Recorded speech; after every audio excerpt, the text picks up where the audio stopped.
Presentamos Vertiente de Opinión, un programa producido por el periodista Mario Emilio Pérez. Saludos amigos de Vertiente de Opinión. Nos da mucha satisfacción tener aquí con nosotros hoy a un destacado intelectual, un escritor que yo creo que si García Márquez o Vargas Llosa hubieran visto sus escritos, después lo hubieran acusado a ellos de imitarlo. Se trata del licenciado Rafael Peralta Romero. Cuando uno coge sus libros de cuentos, sobre todo, uno no puede soltarlos. Mi querida esposa Ibelice también fue una gran lectora de sus obras. Así es. Yo tuve el privilegio de que él siempre me obsequiara sus escritos.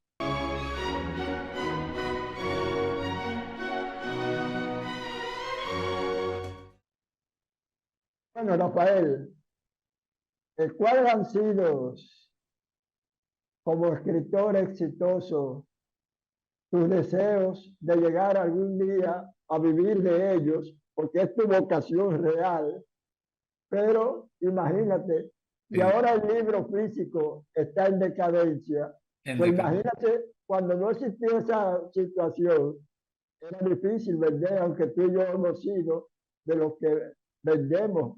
Hemos vendido algo. Bueno, yo voy a comenzar. Hablando de mis libros, voy a decir que, sobre todo de cuentos, que el mejor elogio que se ha hecho a un libro de cuentos mío lo hizo Ibelice Pras de Pérez, al decir que mis cuentos los recordaban los de su escritor favorito, que es Mario Emilio. Sí, me dice, estos cuentos tuyos sí se parecen como los de Mario, con estilo corto, toda esta cosa. Ahora, te voy a hablar, antes de que se me olvide la frase, una cualidad que tú tienes, aparte de escritor talentoso. No has cortado el ombligo telúrico con Miches, con tu pueblo. Sí. Bueno, eso es parte de mi obra. Miches está muy en mi obra. Y bueno, esto no es un intercambio de elogios, pero tú, por ejemplo, tú has sido el vocero de San Miguel. Sí. Entonces, y has divulgado el gentilicio Miguelete, se ha sabido por ti fuera de San Miguel, que por cierto estará en el diccionario de gentilicios que estoy preparando, está Miguelete, sin averiguarlo, no tuve que preguntárselo a nadie. Yo no he podido encontrar un gentilicio de San Antón, y mira, debí preguntártelo a ti, porque tengo los otros barrios de la capital, barrios importantes de la capital, como San Carlos, que está hasta en el diccionario de la Real Academia, está el gentilicio de San Carlos. Eso es insólito, ¿eh?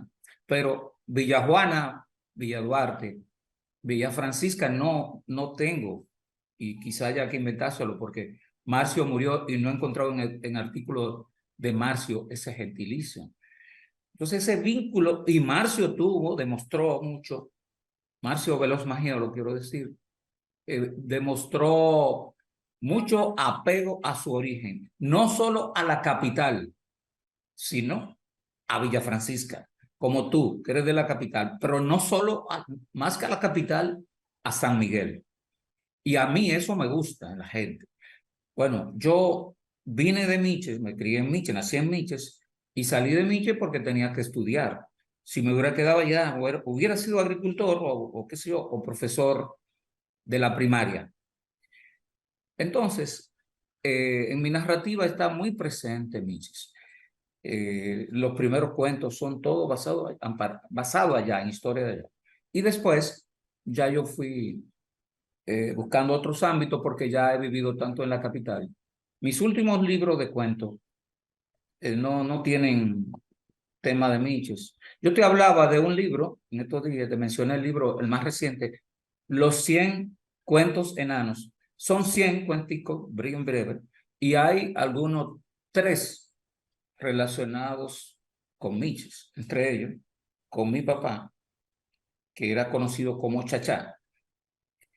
Y cuento ahí que un aprendiz de filósofo un estudiante que estudiaba filosofía, salió, dejó los libros y salió a andar, a conocer gente, a averiguar la filosofía. Entonces llega a un pueblo, resulta que es Miches, y se encuentra con un hombre y hablan de la lluvia. Y dice, parece que va a llover. Sí, ¿qué usted cree? Sí, el señor, el campesino, que es mi papá, eso pienso yo que eso fue lo que pensé al escribir. Dice, sí, va a llover. Y el filósofo, el aprendiz del filósofo le pregunta, ¿le gusta que llueva?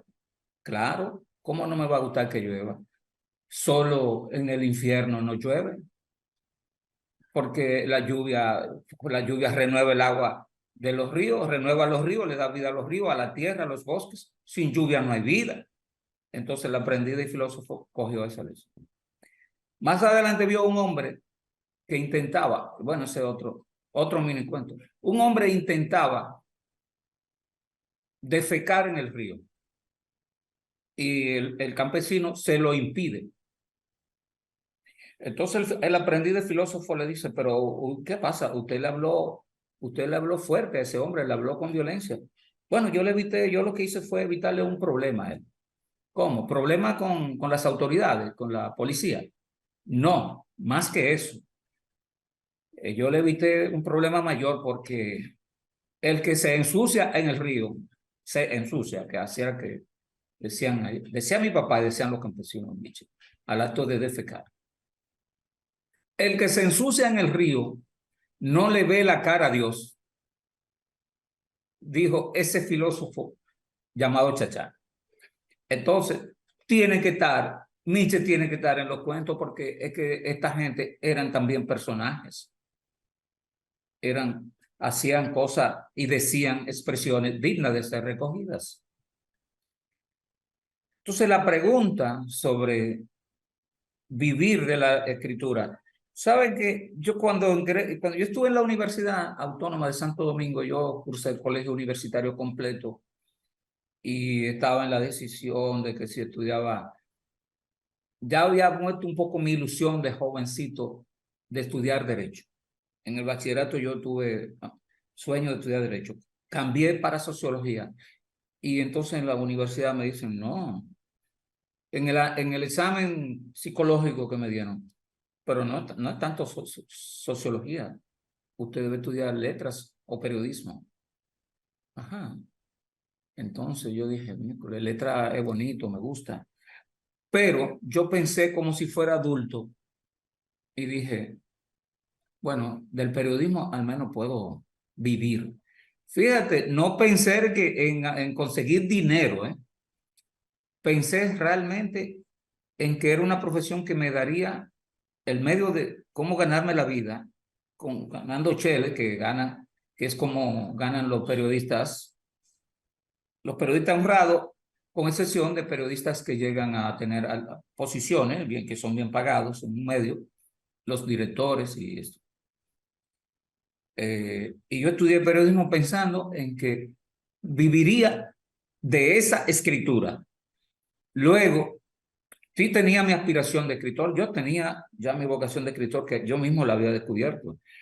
Cuando me pusieron el test vocacional, hay muchas cosas que determinan por dónde va un muchacho. Por ejemplo, hay unos ejercicios que tienen como cuadritos, que son como fichas de dominó. El muchacho que se desenvuelve bien en eso y hace eso rápido, tiene inteligencia analítica. Y el muchacho que le dicen, escriba todas las palabras que usted recuerde que comiencen con M y que no sean familia de palabras.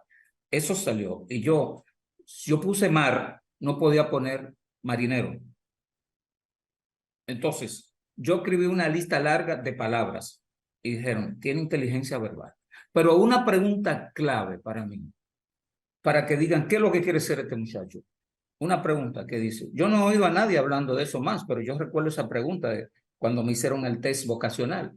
Una pregunta que dice, ¿qué cosa que usted nunca ha hecho le gustaría hacer? Y yo respondí, escribir una novela. Pero yo estaba muy lejos de escribir una novela, porque yo soñaba con escribir novelas. Ya había escrito algunos cuentos y algunos poemas. Y yo dije que quería escribir una novela. Bueno, eso pasó en el año 72. Y en el año 95, creo que 95 o 96, publiqué mi primera novela. O 95. Es decir, que pasaron años, ¿verdad? Nada fue huyendo, como dicen en el campo, huyendo. Y después vinieron otras y vinieron los libros de cuentos.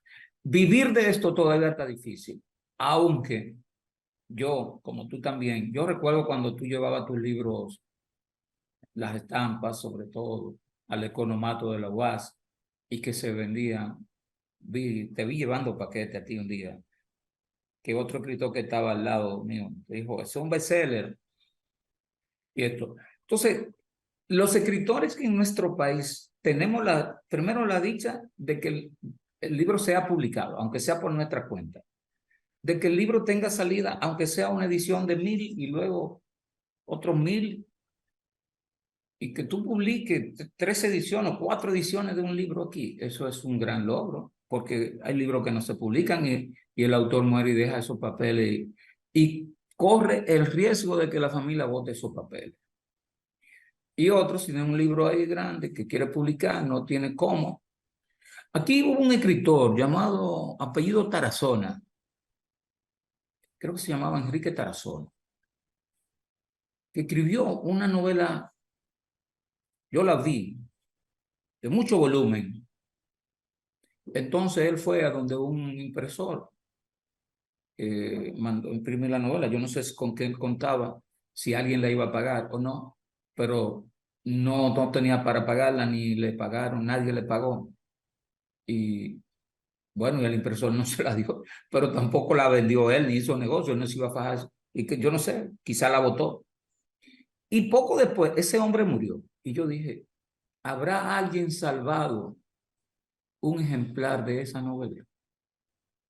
De Enrique Tarazona. Y se titulaba la novela El historiólogo. No sé exactamente qué podía ser. ¿Tú recuerdas a Tarazona? Tarazona, aquel escritor que creó una vez una polémica, que publicó un librito junto con Lipe Collado, que de antología o guía de escritores dominicanos vivos. Crearon un problema porque entonces unos no estaban, otros estaban. Y bueno, yo escribí un artículo breve, criticándolo, diciendo, bueno, entonces si el escritor que está ahí muere hoy, hay que sacarlo. Si hay un escritor, dice una guía que es escritores dominicanos vivos, hay que sacarlo. Pero bueno, eso era una forma de fuñir porque el librito fue muy torpe realmente. ¿Qué le dice a un escritor con la vocación tan arraigada como tú el hecho de que el libro y los medios de comunicación impresos, físicos, hoy están en una lamentable decadencia? Se pone de manifiesto en el hecho de que las librerías del Distrito Nacional y la provincia de Santo Domingo han desaparecido casi todas. Y el que publica ahora, si no tiene relación con librería puesta, es difícil que pueda poner a la venta sus creaciones. ¿Tu opinión? Bueno, es lamentable y preocupante. Y a mí me parece que los escritores no debemos amilanarnos, porque la vocación no se puede morir así. Hay que seguir escribiendo y seguir publicando, aunque tomar alguna medida, como dicen los economistas, prudencial respecto del volumen, del número de ejemplares a publicar. Tenemos a nuestro favor que hay un sistema que permite publicar, imprimir cantidades pequeñas. Porque el escritor que publica por su cuenta, no es que el libro no se vende, todavía hay mucha gente que quiere el libro físico. Todavía hay gente que tiene la manía que quiere oler el libro. Y todavía hay gente que compra incluso libros viejos, que va a la calle El Conde y al Parque Enriquillo. Y voy a decir uno en honor a él, porque bienvenido Álvarez Vega, ese gran periodista y amigo, director del periódico Hoy, todavía va al Parque Enriquillo a comprar libros usados. Y nada para él como que le regalen un libro. Bienvenido a Álvarez Vega, siempre se le puede regalar libros. ¿Qué pasa? Que también hay una propaganda que lamentablemente nosotros mismos a veces los escritores podríamos caer en ella. De que el libro está va a estar en desuso. El libro ocupa espacio. Bueno, el libro ocupa espacio, la persona tiene un apartamento pequeño o se mudó a uno más pequeño, dice, bueno, yo voy a salir de algunos libros. Sí, regala libros a bibliotecas e incluso amigos, porque es mejor que circule que tú lo tengas guardado. Y hay libros que uno dice, no, de este libro yo no voy a salir. Pero hay otro libro de los que se puede salir. Y se le da a una persona o a un grupo. Todavía incluso hay jóvenes, no como antes, no. La fiebre no es igual que cuando yo era estudiante universitario y bachillerato, que veía libros. Era como a los hambrientos que ven un pollo al horno, así en una vitrina, así, diciendo, ay, yo con medio pollo. Entonces así yo vi libros así, con ese deseo, sin poder comprarlo. Y me quedé con deseo de comprar algunos libros, o libros que compré, que añoré, lo añoré y después lo compré más de 10 años después, cuando podía. ¿Y qué pasa? Que ahora hay gente que añora libros y hay gente que recibe el libro, si se lo regalan, el libro usado. Pero hay grupos de jóvenes que tienen círculos de lectura todavía. Bueno, hay un editor, Isael Pérez, que promueve los círculos de lectura. Él vende libros. Ese es su negocio.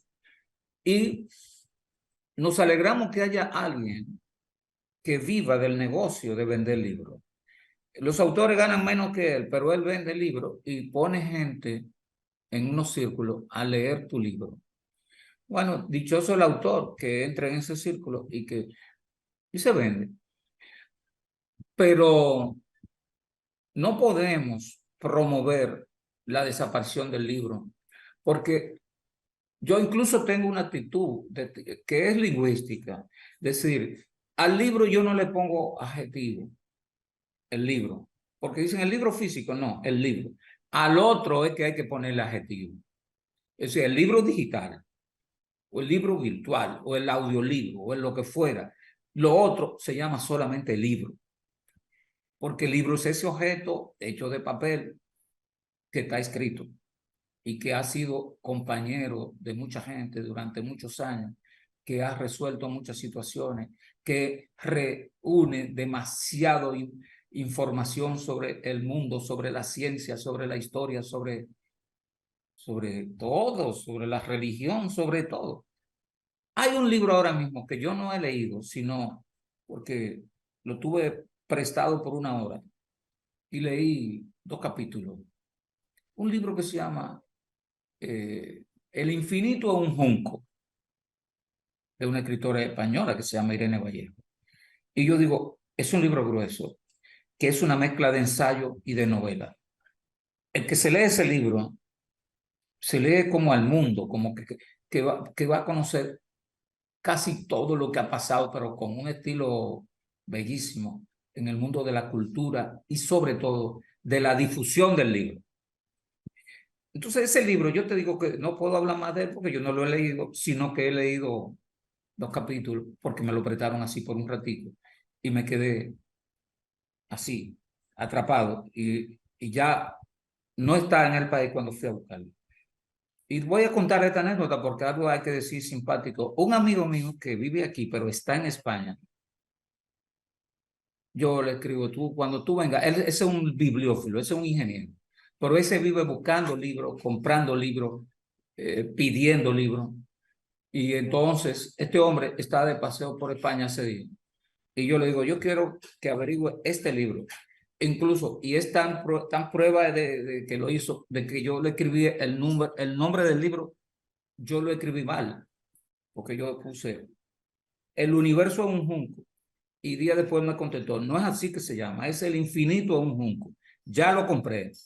Me debe $17, pero él no ha llegado. Entonces yo le dije, ¿quiere que yo se lo preste? Digo, pues aprovecha y léelo allá, es lo que tú tienes en España, ¿verdad? Para cuando llegue me dé mi libro y yo leo. Entonces, hay libros así. Hay libros que es inevitable leer, pero hay libros que se leen hasta forzosamente, que no es la mejor forma de leer, porque a veces hay que leer un libro, bueno, los estudiantes tienen que leer un libro que no les gusta, porque tienen que reportar y tienen que responder preguntas. Eso no es lo mejor. Pero hay libros que hay que leer porque lo escribió un amigo tuyo y tú quieres complacer. Entonces a tu amigo tú tienes que decirle, sí, lo leí. Y si es bueno, decirle, me gustó. Pero no, también puedo decirle a un amigo, mira, tu libro tiene deficiencia. Lo leí, por eso te lo puedo decir. Es decir, que no es una lectura tan gozosa. Y tú que eres escritor y que a mí no me ha tocado este trabajo, pero hay algunos escritores, periodistas, que le ha tocado el trabajo de escribir para otros, para superiores, para funcionarios, para millonarios, que dicen, mira, yo sé de personas que le leían libro a una persona y le escribían un resumen para que ese hombre, con su saco y su corbata, hablara de ese libro como que lo leyó. ¿Tú conoces ese tipo de manejo? No, a mí no me ha tocado. A mí no me ha tocado eso. Y bueno, digo, hay que estar dispuesto a ese trabajito, tú, un jubilado como nosotros. Digo, pero es un trabajito bueno, yo leo este libro, no es mi gusto, pero como nada me gusta el libro, hago un resumen y se lo doy al señor fulano de tal, que empresario, senador o cualquier cosa de eso, que tiene poder y necesita decir, bueno, que ha leído el libro. Hasta eso, porque uno también gana leyendo ese libro, porque le van a pagar unos cuarticos y uno se lo va a resumir. Es decir, que la lectura siempre es ganancia. Es cierto. Ahora fíjate, hay algo que quizás tú has reparado en eso. Las humanidades están en retroceso porque es un mundo fundamentado laboralmente en las matemáticas. Tú has visto que los informes sobre la educación en la República Dominicana de instituciones educativas del mundo hablan de que los estudiantes dominicanos están muy flojos en las matemáticas. O sea, ya las llamadas ciencias exactas, matemáticas, es la que están dominando el mundo. Las humanidades, cuando tú hablas de historia, derecho, filosofía, sociología, hasta cine, religión, música, arte, están ya en retroceso. ¿Qué le dice a un humanista integral ortodoxo como es Rafael Peralta Romero esa circunstancia? Bueno,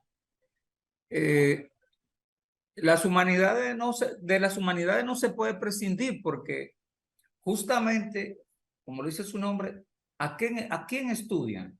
¿A quién estudia la historia? ¿A quién estudia la psicología? ¿A quién estudia la filosofía?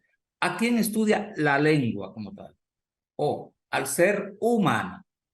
Entonces, no se puede prescindir de ello y el mundo o algunos sistemas educativos, si incurren en ese descuido, cometen un gran error. La lengua, sobre todo. La lengua es fundamental para todos los conocimientos, incluso para conocer la matemática. Cuando yo era estudiante de bachillerato, un estudiante pregunta a un profesor en álgebra si se dice algebraico o algébrico. Bueno, eso es en la clase de matemática, es un tema de la lengua y claro, entonces se explica, el que estudia el álgebra es algebraico. Todo lo relacionado con el álgebra puede ser algébrico, pero el adjetivo que se usa más para todo es algebraico. En el libro de álgebra, el famoso libro que muchos se regodean en decir que odian el libro de Baldor, que yo digo, pero ese libro debería estar vigente todavía. Un libro el libro de álgebra de Baldor. En ese libro me inicié yo con mi afición, con mi deseo de saber un poco de filosofía. Bueno, porque traía biografías de filósofos y matemáticos.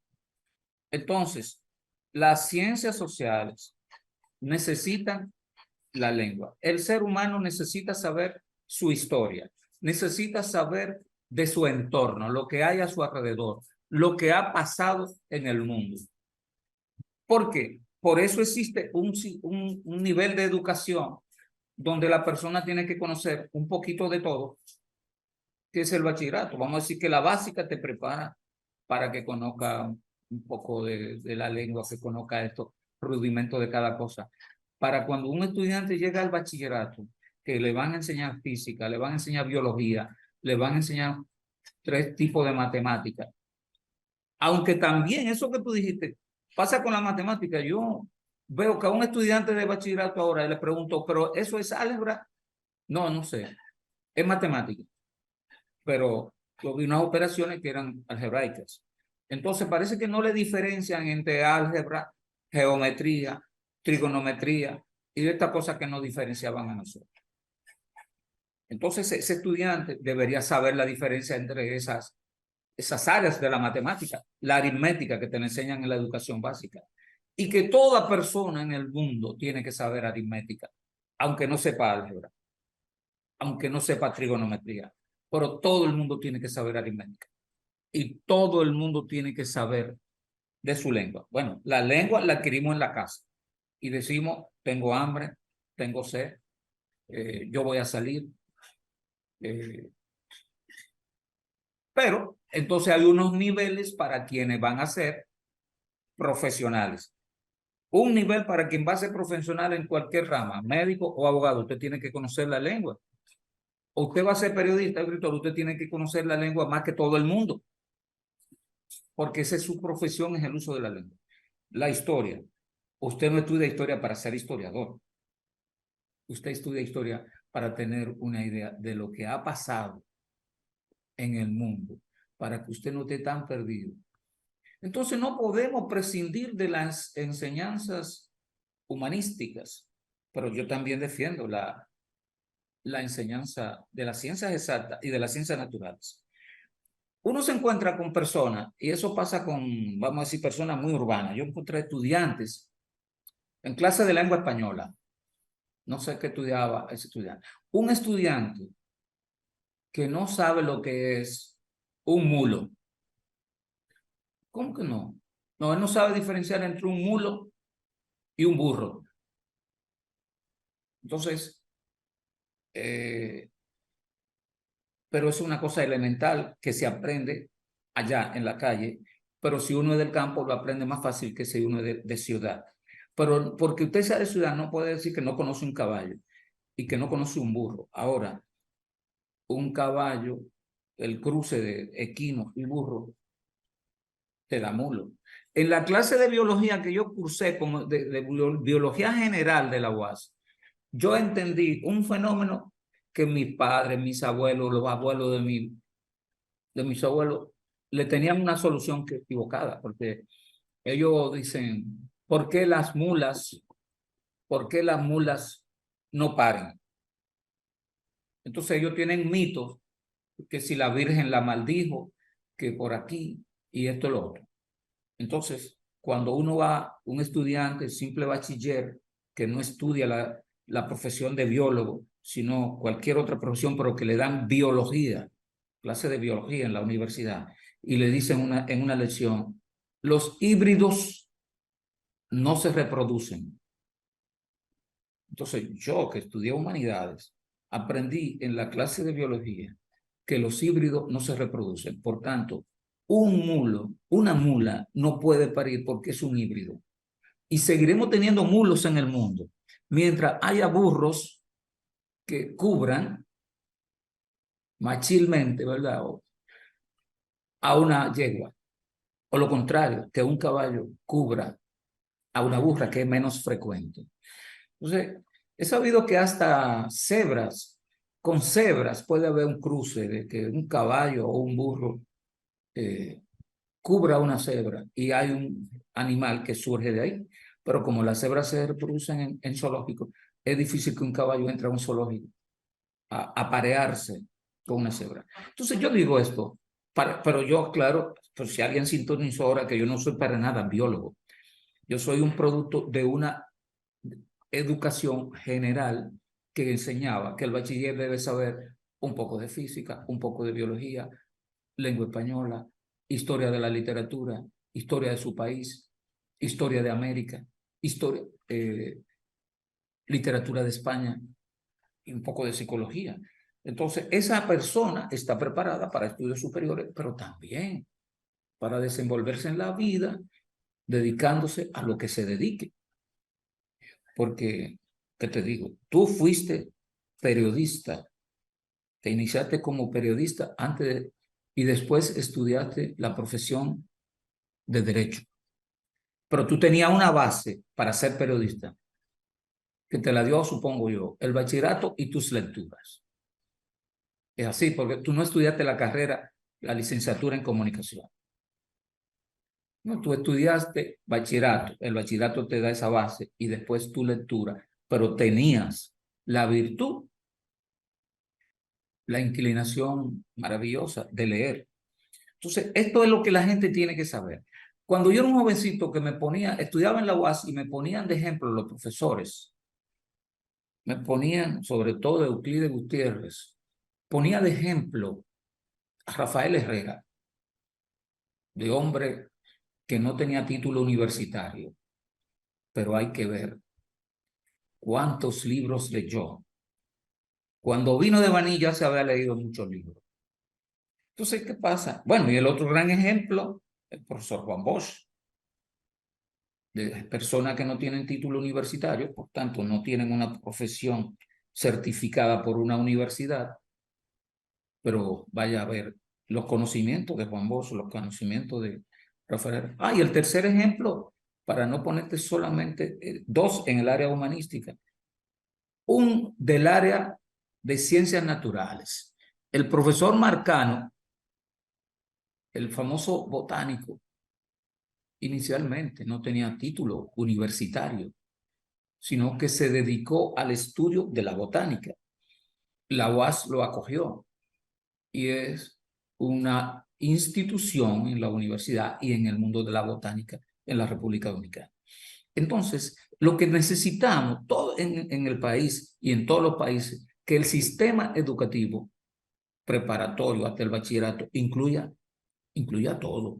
Y que después del bachillerato el muchacho opta por una profesión. Pero también el que estudia una profesión, entonces hay algo de lo que no puede prescindir. El conocimiento de su lengua.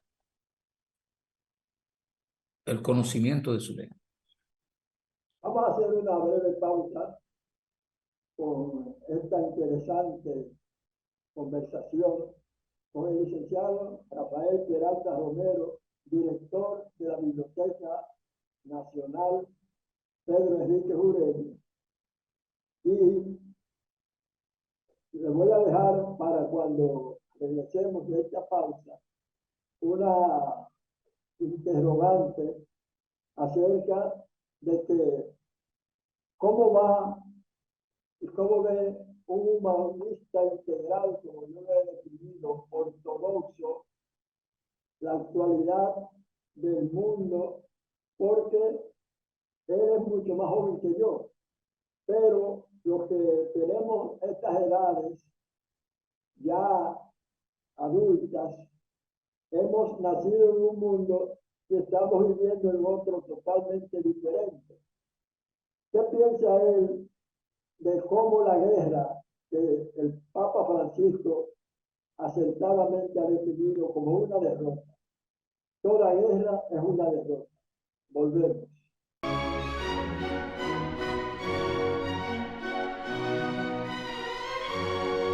Seguramente, aunque nunca hemos conversado sobre la guerra y la paz, por cierto, el título de la obra maestra de León Tolstoy, ¿qué piensa el humanista Rafael Peralta Romero acerca de estas dos grandes guerras que han puesto al mundo al borde del holocausto total? Bueno, De Rusia y Ucrania por un lado, y de Gaza y Israel. Hamas contra Israel, que indudablemente mantiene a la intelectualidad mundial en suspenso, porque cada uno en una u otra proporción tienen armas de devastación masiva. Bueno, las únicas guerras que podrían justificarse, y parece duro decir justificar una guerra, son las guerras de liberación. Entonces, cuando un país o un estado, una nación, es oprimida por otra nación o por una etnia o por alguien dentro de su propia nación, por un tirano, se justifica la rebelión. Y toda rebelión implica una guerra. Digamos que la República Dominicana y todos los países que fueron colonia se libraron por una guerra. Nosotros celebramos que el 27 de febrero en la Puerta de la Misericordia fue disparado un trabuco con el que se declaró la guerra a los dominadores de la nación dominicana. Y ese día, bueno, se inició la guerra que llevó a la formación de la República Dominicana. Existía el pueblo dominicano, dominado por otro pueblo. Ahí nace la guerra. Por esa guerra nace la República Dominicana. Bueno, como 20 años después, hay que hacer otra guerra, porque un señor inconsulto dice, bueno, la República Dominicana no va para ninguna parte, hay que entregarle esto a España, y entrega lo que era una nación soberana al dominio del Imperio Español. Entonces, hay que hacer otra guerra, se declara un grito, se emite un grito allá en el sector, en el barrio, en el Cerro de Capotillo, y hay una guerra para liberar a la República Dominicana y volver a la soberanía. Entonces, el ataque de Israel contra Palestina es una guerra abusiva, innecesaria. Ellos pueden tener desacuerdos que pueden resolver de alguna manera.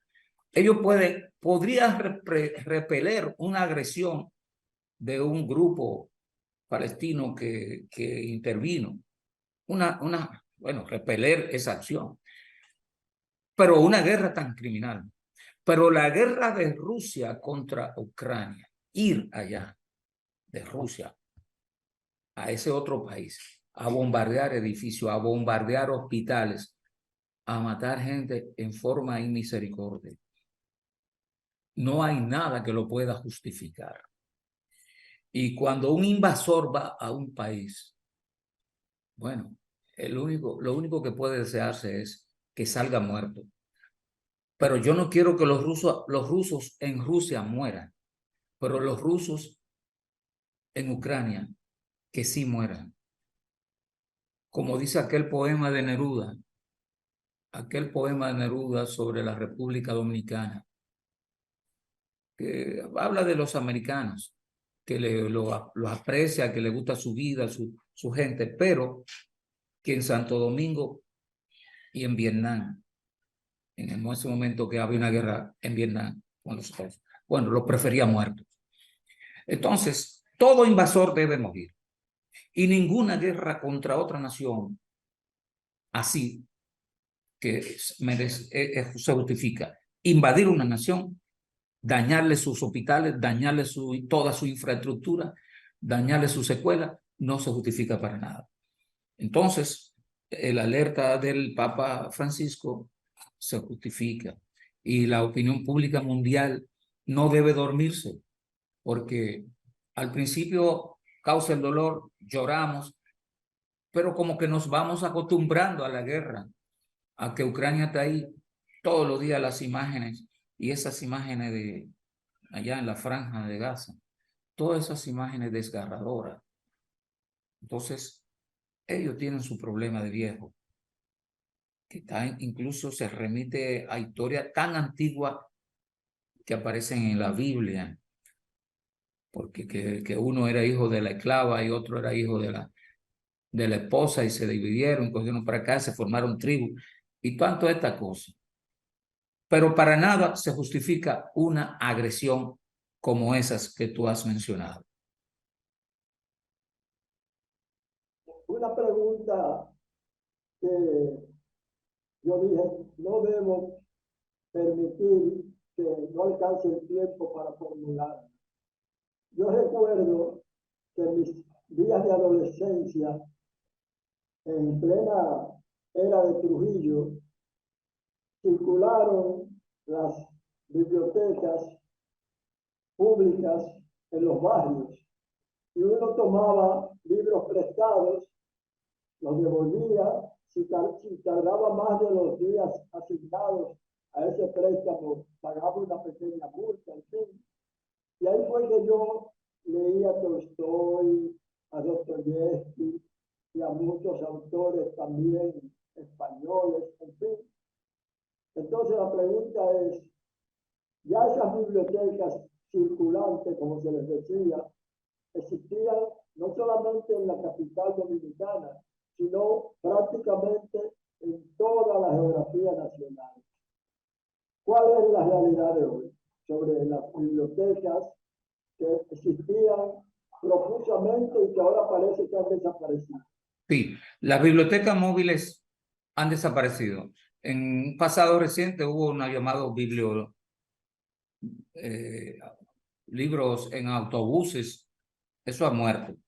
Quedan algunas pequeñas muestras, como una guaguita que tiene la Fundación Propagazo, Tropigazo, bueno, que promueven el libro por todos los lugares. Estamos desde la Biblioteca Nacional, no tiene libro móvil, solo tiene su centro y se mueve hacia los pueblos a promover la lectura y a asesorar, buscando bibliotecas municipales que quieran colaboración, ayuda técnica. Pero también los gobiernos municipales han caído en un gran descuido con las bibliotecas municipales, que siempre tuvieron un buen papel en los municipios. ¿Te imaginas un municipio lejano? Como cuando yo me crié en Miche, no había librería, nadie vendía libros. Entonces tampoco había biblioteca, porque el ayuntamiento tuvo una vez una biblioteca, eso la cerraron por siempre. Ahora estamos en una lucha para reabrir una biblioteca en Miches y se está haciendo.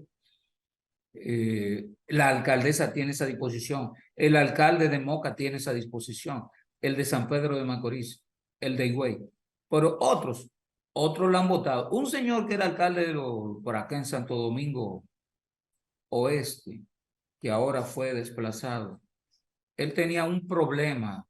El problema era que tenía una sala llena de libros y que no sabía qué hacer con él, que quería botarlo. Finalmente no sé qué hizo.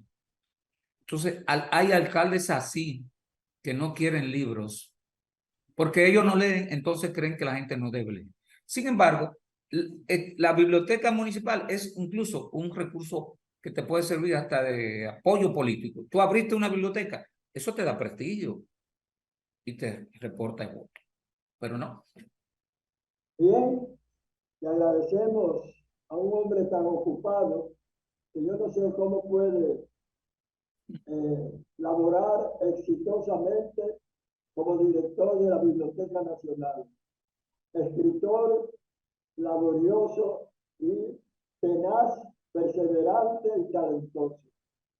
Y además participa en la política, aunque quizás de las tres ocupaciones es la que menos tiempo le dedica. Eso creo yo. Pero a lo mejor un día él me dice, no, mira, yo voy a los mítines, hablo de algunos, en fin. Así es que ya lo saben, cuando usted vea el centro Cuesta del Libro, que es la única librería prácticamente que existe en los alrededores del Distrito Nacional y la provincia de Santo Domingo, una obra de Rafael Peralta Romero, adquiérala, sea novela, cuento, poesía, porque es un escritor que yo digo que hace a sus lectores adictos con la propia semántica de ese vocablo. Hasta la próxima. Hemos presentado Vertiente de Opinión, bajo la conducción del periodista Mario Emilio Pérez.